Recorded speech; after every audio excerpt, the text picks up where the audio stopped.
Hello, welcome to another dynamic do-it-yourself video. And today we are going to look into the pantry essentials. In a lot of do-it-yourself recipes, you will find Castile soap for any recipe that deals with cleaning.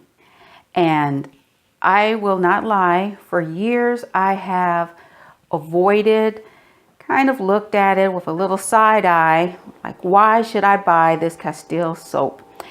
And Dr. Bronner's is the one that I purchased, but there's different types of Castile soap that you can get.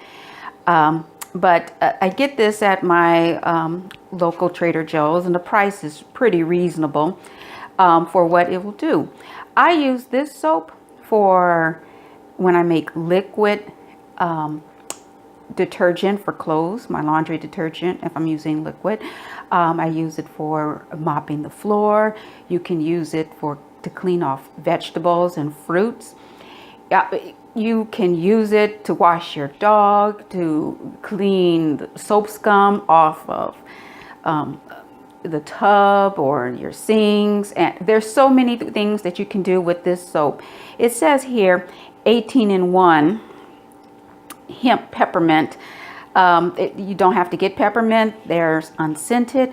There is a gentle lavender scent. There's so many out there. You just go online, do a quick search, and you will see that if you buy this will last you a long time because it's a highly concentrated soap, and a little bit goes a long way.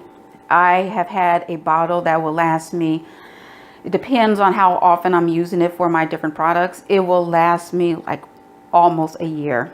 Okay, so I use this for hand soaps. There's so many things you can do. So if you are into making your own cleaning products and you want that sudsy, soapy element, invest in this and you will find that you will use it a lot.